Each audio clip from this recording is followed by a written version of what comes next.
యేసు నామంలో మీకు శుభములు సమృద్ధిగా కలుగునుగాక. మధురం నీ వాక్యం అనే కార్యక్రమానికి స్వాగతం. ఈరోజు మనం సువార్త బోధనలో కుటుంబం యొక్క పాత్ర అనే అంశాన్ని గురించి ధ్యానించుకుందామండి.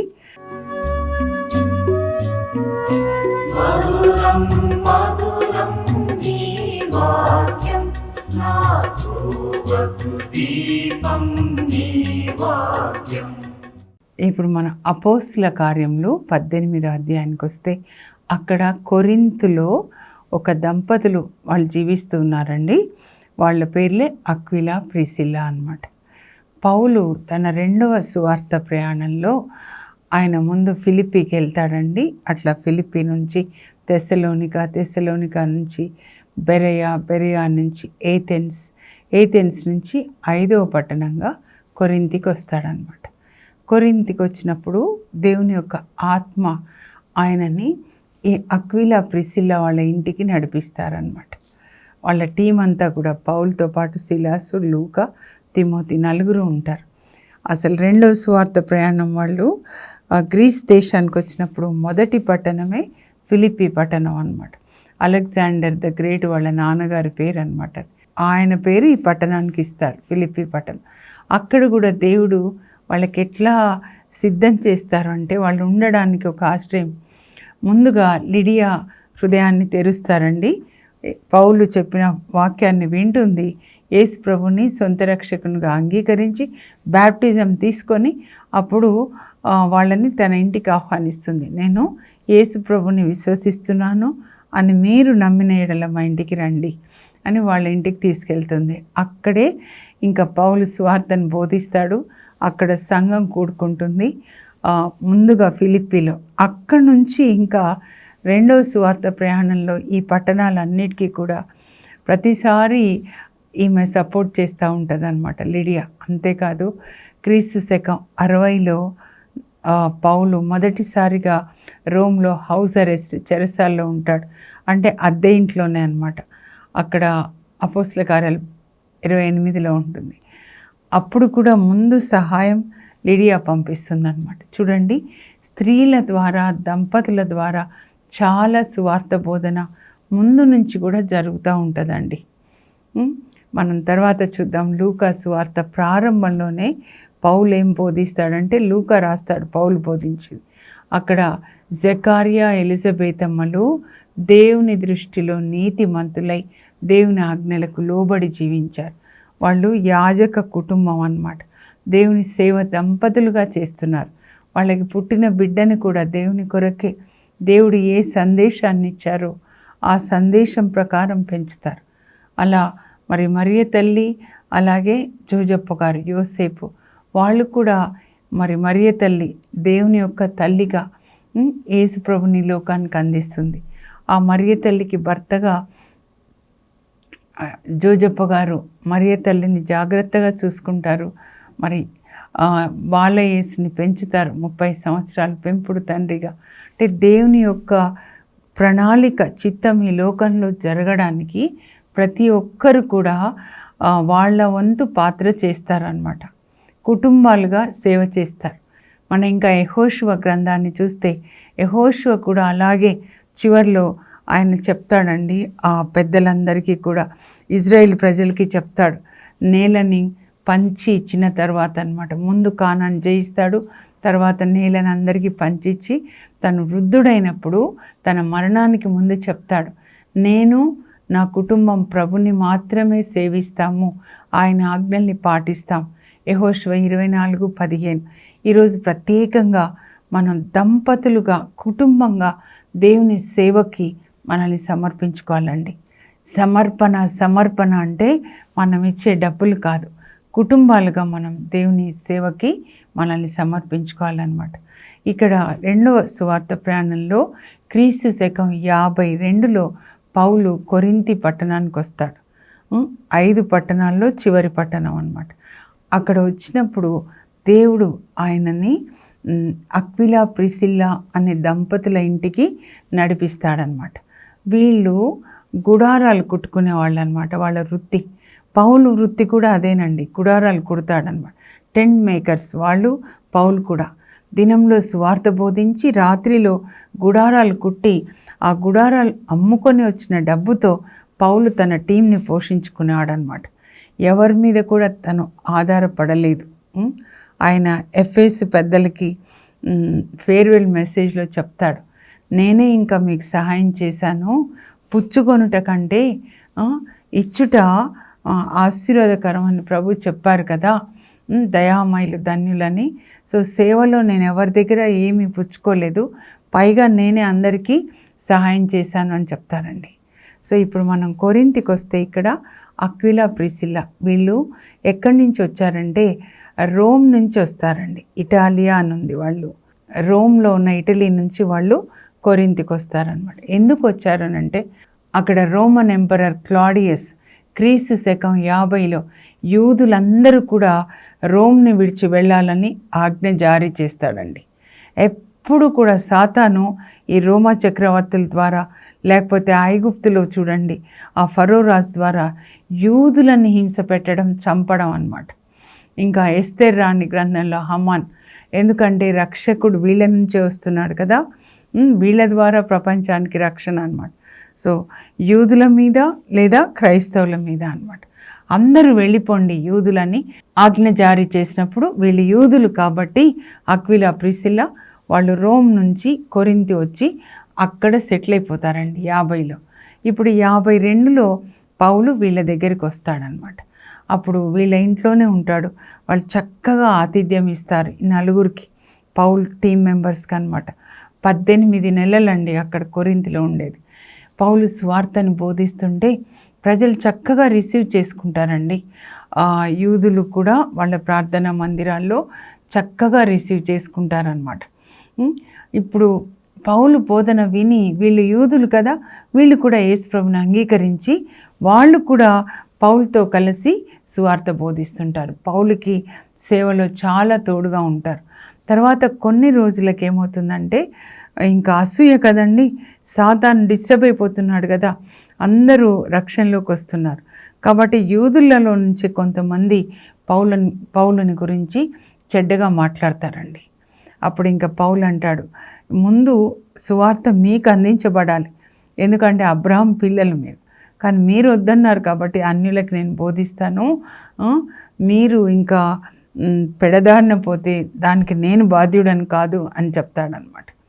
అప్పుడు ఆయన మీద అపోజిషన్ వచ్చినప్పుడు దేవుడు ఆయనతో దర్శనంలో యేసుప్రభు మాట్లాడతారండి, నువ్వేం భయపడకు, ఈ నగరంలో నాకు చాలామంది ఉన్నారు, నీకు ఇక్కడ ఎవ్వరు ఏ హాని చెయ్యరు, నేను నిన్ను కాపాడుతాను, సువార్త పని కొనసాగించు, కొన్ని ఆటంకాలు వచ్చాయి, చెడుగా కొంతమంది మాట్లాడుతున్నారు అని సువార్త బోధన ఆపకూడదు.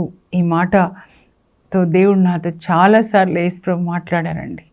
మనం డిస్టర్బ్ కాకూడదు, కాయలున్న చెట్టుకే రాళ్ళు పడతాయి, కనుక మన వల్ల దేవుని పని జరిగినప్పుడు డిస్టర్బ్ అయిపోయేది సాతాన్ కాబట్టి మెయిన్ మెంబర్స్ లోపల నుంచే డిస్టర్బెన్స్ తీసుకొస్తాడండి, ఎప్పుడు బయట నుంచి రాదు. యేసుప్రభుకి తన సొంత శిష్యుడే యూదా ఇస్కారియోతు, ఇక్కడ యూదుల నుంచే ఆయనకి ప్రమాదం వస్తుందన్నమాట. అప్పుడు ఇంకా 18 నెలలు అక్కడ ఉంటాడండి. కొరింథీలో చాలా మంచి సంఘాన్ని ఆయన స్థాపిస్తాడు. ఆ తర్వాత ఆయన ఎఫెస్కి వెళ్తాడనమాట. 18 అపోస్తుల కార్యాలు 18:1-4. ఆ తర్వాత అంతా చదవండి, ఇంకా 18 అక్కడ వచ్చేసరికి వాళ్ళు ఎఫెస్కి బయలుదేరుతారనమాట ఓడలో. అప్పుడు వీళ్ళు కూడా పౌలుతో పాటు, అంటే టీం మెంబర్స్ ఉన్నారు 4, వీళ్ళిద్దరు కూడా బయలుదేరుతారండి దంపతులు. ఏంటంటే సువార్త సేవ కొరకు వాళ్ళని సమర్పించుకుంటారు. ఇక్కడ మాకు ఇల్లు ఉంది, ఇక్కడ ఆస్తి ఉంది, అట్లా ఏం లేదు. పౌలుతో పాటు వెళ్ళి సువార్తలో వాళ్ళు తోడుగా ఉండి వాళ్ళు కూడా బోధిస్తూ ఉంటారనమాట. అప్పుడు ఎఫెస్కి వెళ్తారు. ఎఫెస్లో పౌలు సువార్త బోధిస్తాడనమాట. బోధించిన తర్వాత రక్షణ పొందిన వాళ్ళు ఇంకా మీరు ఇక్కడే ఉండండి కొంతకాలం, మాకు ఇంకా సువార్త బోధించండి అని అడుగుతారు. అయితే పౌలు అంటాడు, కాదు, నేను ఇప్పుడైతే వెళ్ళాలి, దేవుని చిత్తం అయితే నేను తిరిగి మళ్ళీ వస్తానని చెప్పి ఆ సంఘాన్ని ఎవరైతే రక్షణ పొందారో వీళ్ళ చేతికి, అక్విలా ప్రిసిల్లా చేతికి సంఘాన్ని అప్పగించి ఆయన వెళ్ళిపోతాడండి. యాంటియోకియా నుంచి వస్తాడు కదా, వెళ్ళిపోతాడనమాట.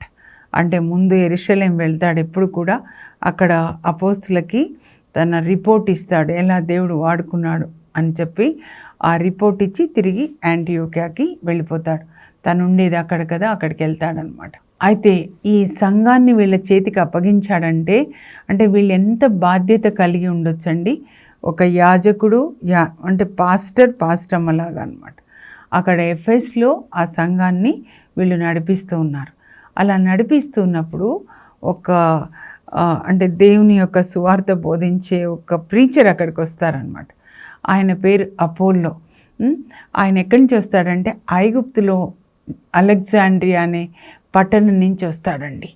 మంచి జ్ఞానాన్ని కలిగి ఉంటాడంట.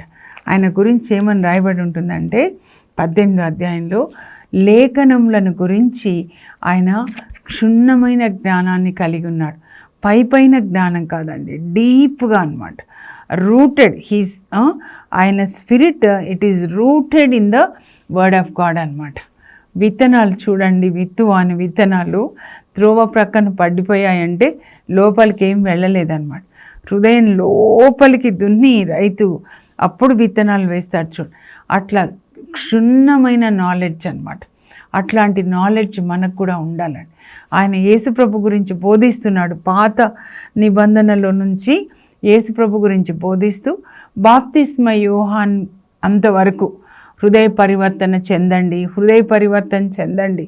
ఇంకా అదే బోధిస్తున్నాడు. నీళ్ళలో మునగండి, హృదయ పరివర్తన చెందండి. అప్పుడు వీళ్ళు వింటారు, అయ్యో ఈయనకి నెక్స్ట్ది తెలియట్లేదు. బాప్తిస్మ యోహాన్ తర్వాత ఇప్పుడు ఏం జరిగింది, పరిశుద్ధాత్మని పొందారు కదా, పరిశుద్ధాత్మ బ్యాప్టిజం గురించి తెలీదు అని చెప్పి వీళ్ళు ఏం చేస్తారంటే వాళ్ళ ఇంటికి తీసుకెళ్తారు. అక్విలా ప్రిసిల్లాలు అపోలోని వాళ్ళ ఇంటికి తీసుకెళ్ళి ఇంకా లోతుగా జాన్ ది బ్యాప్టిస్ట్ ఏంటంటే యేసుప్రభు యొక్క రాకడికి మార్గం సిద్ధం చేస్తున్నాడు. హృదయ పరివర్తన చెందండి, మీ పాప జీవితాన్ని సమాధి చేసి పాత స్వభావాన్ని ఇన్నర్ మ్యాన్ సమాధి చేసి ఇప్పుడు పరిశుద్ధాత్మని పొంది మనము యేసుక్రీస్తుని పోలి జీవించాలి. ఆయనేమో హృదయ పరివర్తన వరకే చెప్పాడు, కానీ యేసుప్రభు పరలోకానికి వెళ్ళి పరిశుద్ధాత్మని పంపించాడు. ఇప్పుడు పరిశుద్ధాత్మ వచ్చిన తర్వాత మనకేం చేస్తాడంటే మన ఇన్నర్ మ్యాన్ నూతన హృదయాన్ని ఇస్తాడనమాట. యేసు ప్రభు యొక్క హృదయాన్ని ఇస్తాడు. పాతదాన్ని పాలిష్ చేయడం కాదు, పాతది సమాధి చేయబడ్డది. అంతరంగ పురుషుడు ఇన్నర్ మ్యాన్ అనమాట. ఇప్పుడు మన యేసుక్రీస్తు యొక్క హృదయాన్ని కలిగి ఉన్నాము. ఎందుకంటే పరిశుద్ధాత్మని పొంది అని పరిశుద్ధాత్మ ఇప్పుడు మనల్ని నడిపిస్తాడు అని పరిశుద్ధాత్మ బ్యాప్టిజాన్ని గురించి చెప్తారు. అప్పుడు ఆయన చక్కగా బోధిస్తాడండి అక్కడ ఎఫెస్లో. అంటే వాళ్ళ ఇంట్లోనే సంఘం కదా, కాబట్టి ఈయన కూడా బోధిస్తున్నాడు. అంటే ఈయన కూడా సపోర్ట్ ఇస్తున్నారు. చూడండి వాళ్ళు పౌలు క్రింద ట్రైనింగ్ ఎట్లా పొందారు, ఇప్పుడు చూడండి వాళ్ళు బోధిస్తే ఎఫెస్లో ఇప్పుడు అపోలోకి కూడా మంచి ట్రైనింగ్ ఇచ్చి ఆయనను కూడా బోధించడానికి సిద్ధం చేశారనమాట. ఈయనకి మంచి సపోర్ట్ ఇచ్చి అపోలో కూడా సువార్త బోధించాడు. నెక్స్ట్ అపోలో ఏం చేస్తున్నాడంటే అక్కడి నుంచి దేవుడు ఆయనని కొరింథీకి తీసుకెళ్తున్నాడండి. ఎఫెస్ నుంచి వీళ్ళు అక్కడ కొరింథీ నుంచి వచ్చారు కాబట్టి అక్కడ సంఘం అంతా తెలుసు కదా వీళ్ళకి, అక్విలా ప్రిసిల్లాలకి. అప్పుడు వీళ్ళు లెటర్ రాస్తారనమాట కొరింథీ సంఘానికి, ఒక మంచి దైవజనుడు వస్తున్నాడు, మీరు దైవజనునికి తగిన గౌరవాన్ని ఇచ్చి ఆయనను ఆదరించండి. చూడండి ఎంత ప్రేమగా ఉంటున్నారో. అప్పుడు అలాగే జరుగుతుంది అన్నమాట. ఆ తర్వాత ఇంకా పౌలు వచ్చేస్తాడండి. 19వ అధ్యాయానికి వచ్చినట్లయితే పౌలు ఎఫెస్కి వస్తాడు. అక్కడ ఆయన 3 సంవత్సరాలు సువార్త బోధిస్తాడండి. ఇక్కడ వీళ్ళు కూడా ఉంటారు కదా, 3 సంవత్సరాలు సువార్త బోధిస్తాడనమాట. తర్వాత వీళ్ళు ఏమవుతారనంటే రోమా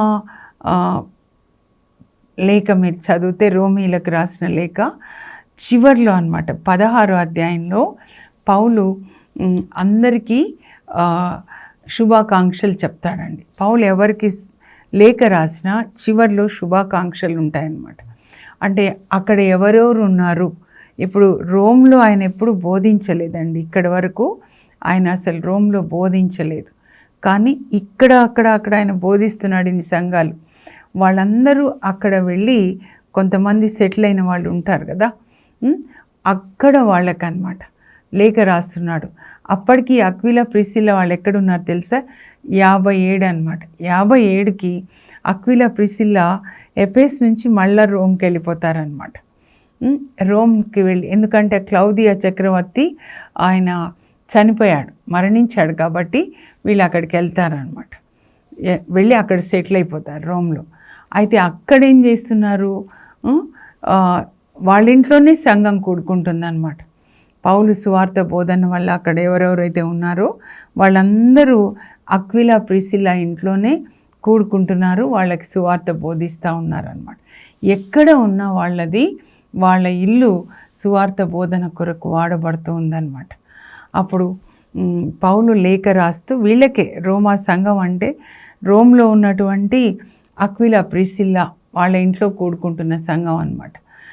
ఇంకా రోమా 16వ అధ్యాయం చూస్తే ముందుగా ఫేబీ అనే ఆమెతో ఈ లేఖను పంపిస్తాడనమాట. కొరింథీ నుంచి రాస్తాడండి, ఈ లేఖను పంపిస్తాడు. 57లో రాస్తాడు ఈ ఫేబీ అనే ఆమె ద్వారా. ఆమె ఎవరంటే కొరింథీకి ప్రక్కనే ఉంటుందండి సింక్రేయ అని. ఆ సింక్రేయాలో ఈమె డీకెనెస్ అన్నమాట, అంటే పరిచారకురాలు. సో ఒక స్త్రీ ద్వారా లేఖని రోమ్కి పంపిస్తున్నాడంటే ఆమె కూడా చాలా ధైర్యవంతురాలు. ప్రయాణాలు తెలియదు ఆ రోజులలో, కానీ ఓడ మీద చిన్న పడవలో పోతుందండి. చిన్న పడవలో పర్వత ప్రాంతాల్లో, ఇది 7 పర్వతాల మీద ఉంటుంది అంటారు రోమ్. అలా ఆమె రిస్క్ తీసుకొని ఆ లేఖని ఆ అక్విలా ప్రిసిల్లా వాళ్ళ ఇంట్లో కూడుకుంటున్న సంఘానికి, అంటే వీళ్ళకే అందిస్తుంది అన్నమాట. ఆమె గురించి కూడా చక్కగా రాస్తాడు. మీ దగ్గరికి పంపిస్తున్నాను ఫేబీ అనే మన సోదరిని, ఆమెకి తగినంత గౌరవం ఇవ్వండి, చేయగలిగిన సహాయం చేయండి. ఈ లేఖ ఆమె తీసుకొని వెళ్ళి ఒక చిన్న పాత పడవలో ప్రయాణం చేసి పర్వత ప్రాంతంలో నడుస్తూ వెళ్ళి రిస్క్ తీసుకొని అక్విలా ప్రిసిల్లా వాళ్ళకి లేఖ అందిస్తుంది అన్నమాట. అక్కడ కూడుకుంటున్న రోమ్లో వాళ్ళ ఇంట్లో కూడుకుంటున్న సంఘానికి అన్నమాట. ఒకవేళ ఈమె ఆ యేసుప్రభు పని మీద వచ్చింది అని ఆ రోమ్లో ఉన్నటువంటి రోమా ప్రజలకి కానీ ప్రభుత్వానికి తెలిస్తే ఆమెను చంపేస్తారు. కానీ ఆమె అంత ధైర్యంగా వెళ్తుంది. ఇంకా ఇప్పుడు వాళ్ళకి లేఖను అందిస్తాడు కదండి. ఆ లేఖలో పౌలు వీళ్ళని గురించి రాస్తాడు. 16వ అధ్యాయంలో 3-5 అన్నమాట. నా తోడి పనివారగు ప్రిసిల్లాకు అక్విలాకు నా శుభాకాంక్షలు. ఇక్కడ చూడండి, ఆ అపోస్తల కార్యాలు 18లో అక్విలా పేరు ముందు ఉంటుంది, ప్రిసిల్లా పేరు తర్వాత ఉంటుంది. కానీ ఇక్కడైనా ప్రిసిల్లాకు అక్విలాకు, అంటే ఈ దంపతుల్లో ప్రిసిల్లా ఇంకా ఎక్కువ సేవ చేస్తుందన్నమాట. చివరి రోజులలో దేవుడు ఎక్కువ మంది స్త్రీలని సేవ కొరకు వాడుకుంటారండి. సో వాళ్ళకి నా శుభాకాంక్షలు. వాళ్ళు తమ ప్రాణాలకి తెగించి నన్ను కాపాడారు. కొరింథీలో చాలా పెద్ద సంక్షోభం అండి. ఈయన మీద అపోజిషన్ యూదులు తీసుకొని వచ్చినప్పుడు వాళ్ళు వాళ్ళ ప్రాణాలకి తెగించి పౌల్ని కాపాడతారు. పౌల్ని తప్పించి మమ్మల్ని చంపండి అని నిలబడతారనమాట. అంతగా వాళ్ళు పౌలు సేవలో తోడ్పడతారనమాట. మమ్మల్ని చంపండి అని పౌల్ని కాపాడతారు. ప్రాణాలకి తెగించి నన్ను కాపాడారు వాళ్ళు. అలాగే ఇక్కడ ఉన్న అన్యుల సంఘాలన్నీ కొరింథీ, ఇప్పుడు వాళ్ళు రోమ్లో ఉన్నారు అక్విలా ప్రిసిల్లా వాళ్ళు. ఇక్కడ ఉన్న సంఘాలు, అన్యుల సంఘాలన్నీ కూడా వాళ్ళకి కృతజ్ఞతలు చెప్తూ ఉన్నాయి. కొరింథీ సంఘము, ప్రక్కన సింక్రియ సంఘం, ఆ తర్వాత వీళ్ళందరూ అన్నమాట ఎఫెస్ సంఘం, అందరూ కృతజ్ఞతలు చెప్తూ ఉన్నారు వాళ్ళ సేవను బట్టి. ఇంకా వారి ఇంట కూడుకుంటున్న సంఘంనకు నా శుభాకాంక్షలు. ఇప్పుడు రోమ్లో ఎక్కడ జరుగుతుంది ఆరాధన అంటే అక్విలా ప్రిసిల్లా వాళ్ళ ఇంట్లో అన్నమాట. ఆ తర్వాత మీరు 2 తిమోతి 4వ అధ్యాయం 19 మీరు చదివితే అండి, పౌలు 2 తిమోతి లేఖ ఎప్పుడు రాస్తాడంటే క్రీస్తకం 67లో 2వ మారు జైల్లో ఉంటాడు పేతురుతో కలిసి అన్నమాట. ఇంకా వాళ్ళని నీరో చక్రవర్తి చంపే దినాలు కూడా డిసైడ్ చేస్తాడండి. దినం ఈ రోజున పేతురుని తలక్రిందులుగా సిలువ వేయాలని నిర్ణయించడం అయింది. మరి పౌలుని గొడ్డలతో నరకాలని. సో వాళ్ళు జైల్లో ఉండే అధికారులు వచ్చి చెప్తారు, మీ ఇద్దరిని ఈ విధంగా చంపాలని నీరో చక్రవర్తి నిర్ణయించాడు. అనౌన్స్ కూడా చేస్తారు, ఎందుకంటే చూడ్డానికి వస్తారనమాట. నీరో గార్డెన్స్లో వాటికన్ అనే కొండ మీద ఈయనని పేతురుని సిలువ వేస్తారు, తలక్రిందులుగా పౌలుని గొడ్డలతో నరుకుతారు. ఆ టైంకి ముందు రాస్తారండి. పేతురు 2వ లేఖ అప్పుడే జైల్లో ఉంచి రాస్తాడు. పౌలు కూడా తిమోతికి 2వ లేఖ రాసి, తొందరగా రావా తిమోతి, నా అంగీ తీసుకొని రావా అంటాడు. అంటే చలేస్తుంది అక్కడ. నా గ్రంథాలని కూడా తీసుకొని రా అంటే అక్కడ కూడా చదువుకోవాలని.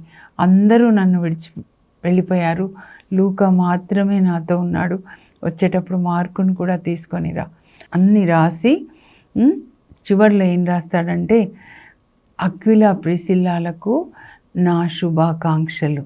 అంటే ఎఫెస్లో ఉన్న తిమోతికి లేఖ రాస్తూ వాళ్ళకి శుభాకాంక్షలు. అంటే ఇప్పుడు వాళ్ళు ఎక్కడ ఉన్నారంటే మళ్ళా రోమ్లో నుంచి వాళ్ళు చివరికి అక్కడ ఎఫెస్లో వెళ్ళి అక్కడ తిమోతికి వాళ్ళు సహాయం చేస్తూ ఉన్నారనమాట. 2వ మారు ఎందుకు వెళ్ళారంటే నీరో చక్రవర్తి హింసలు భరించలేక వాళ్ళు మళ్ళీ ఇక్కడికి వస్తారనమాట. సో ఇక్కడ తిమోతికి లెక్క రాసేటప్పుడు వాళ్ళకి శుభాకాంక్షలు. ఈయన రోమ్లో జైల్లో ఉన్నప్పుడు 67 కదా, అప్పుడు తిమోతికి లేఖ రాస్తూ మరి తిమోతికి సహాయపడుతున్న అక్విలా ప్రిసిల్లాలకి నా శుభాకాంక్షలు అని చెప్తాడండి. నేను ఒకసారి చదువుతాను, మీరు చూసి రాసుకోండి. వాళ్ళు ఎక్కడి నుంచి ఎక్కడికి ప్రయాణం చేశారు. రోమ్ నుంచి కొరింథీకి వస్తారు. కొరింథీలో పౌలు వీళ్ళ ఇంట్లోనే ఉంటాడు. టీం అంతా పౌలుతో కలిసి సువార్త బోధిస్తారు. అక్కడి నుంచి ఎఫెస్ వెళ్తే పౌలుతో కలిసి ఎఫెస్ వెళ్తారు, అక్కడ సువార్త బోధిస్తారు. ఆ తర్వాత రోమ్కి వెళ్తారు, అక్కడ రోమ్లో సువార్త బోధిస్తారు.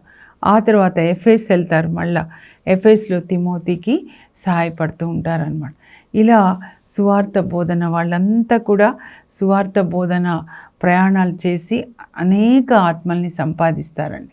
సో వీళ్ళు మనకి ఆదర్శంగా ఉంటారని పోప్ జాన్ పాల్ తండ్రి గారు 1981లో ఆధునిక ప్రపంచంలో కుటుంబంలో పాత్ర అని ఆయన మాట్లాడుతూ ఆదిమ సంఘంలో అక్విలా ప్రిసిల్లా దంపతులు ఎట్లా సువార్త బోధించారో మీరు కూడా ఆ విధంగా సువార్త బోధించాలి. అంతేకాదు మీ పిల్లల్ని కూడా సువార్త బోధన కొరకు మీరు పెంచాలి అని చెప్తారు. సో ఈ అక్విలా ప్రిసిల్లా దంపతులు మనందరికీ ఒక మంచి ప్రేరణగా, ఇన్స్పిరేషన్గా ఉండి మనం కూడా సువార్త బోధన కొరకు మన జీవితాన్ని సమర్పించుకుందాం. అక్విలా ప్రిసిల్లాల సువార్త ప్రయాణం. అక్విలా ప్రిసిల్లా పౌలుతో కలిసి సువార్తను బోధిస్తారు కొరింథీలో. పౌలు 2వ సువార్త ప్రయాణంలో కొరింథు వచ్చినప్పుడు వీరి ఇంట్లోనే నివసిస్తాడు. కొరింథులో పౌలుకు సేవలో సహాయపడతారు. పౌలుతో కలిసి ఎఫెస్ వెళ్ళి అచ్చట సంఘం నడిపిస్తారు. అపోల్లో అను దైవజనునికి ఆశ్రయం ఇచ్చి సేవలో సహాయపడతారు. రోమ్లో సంఘంను నడిపిస్తారు. ఎఫెస్లో తిమోతికి సేవలో సహాయపడతారు. మీరు ట్రయాంగిల్ చూడండి. ముందు రోమ్లో ఉంటారు, అక్కడి నుంచి కొరింథీకి వస్తారు. కొరింథీలో పౌలుకి సహాయపడి పౌలుతో కలిసి ఎఫెస్కి వెళ్తారు. మళ్ళా తర్వాత రోమ్కి వెళ్తారు, అక్కడ సంఘాన్ని నడిపిస్తారు రోమ్లో. ఆ తర్వాత ఎఫెస్కి 2వ మారు వచ్చి తిమోతికి సహాయపడతారు. ఈ విధంగా వాళ్ళ జీవితాల్ని సువార్త సేవకే సమర్పించుకుంటారు. ఇప్పుడు ప్రార్థన చేసుకుందాం. పరలోకపు మా తండ్రి, నీ పరిశుద్ధ నామం నాకు స్తోత్రం కలుగును గాక. ప్రతి దంపతులు కూడా ప్రభా, అయ్యా ప్రతి కుటుంబం తండ్రి ఈ అక్విలా ప్రిసిల్లాలని ఒక ఇన్స్పిరేషన్గా, ప్రేరణగా తీసుకొని సువార్త సేవలు వాళ్ళ జీవితాల్ని సమర్పించుకోవడానికి అభిషేకాన్ని దయచేయండి. అగ్ని అభిషేకాన్ని, హృదయాల్ని కదిలించండి ప్రభా. ఒక 7,000 దంపతులని మీ సేవ కొరకు అభిషేకించండి. మీరు ప్రపంచమంతటా వెళ్ళి సువార్తని బోధించండి అనే ఆజ్ఞని పాటించడానికి మరియ తల్లి కూడా ఆయన చెప్పినట్లు మీరు చెయ్యండి అన్నారు. కనుక ఆ తల్లి ఎట్లా అపోస్తులు పరిశుద్ధాత్మని పొంది సువార్త బోధించడానికి వాళ్ళకి సహాయపడ్డారు, అలాగే మరియ తల్లి మా కొరకు ప్రార్థిస్తుండగా 7,000 దంపతులు సువార్త బోధన కొరకు అభిషేకాన్ని పొంది సువార్తను బోధించుదురుగాక. యేసు నామంలో అడుగుచున్నాం తండ్రి, ఆమెన్. అక్విలా ప్రిసిల్లాలని ఇన్స్పిరేషన్గా తీసుకొని సువార్త బోధించే కృప దేవుడు మనకు దయచేయును గాక. God bless you. Have a blessed day.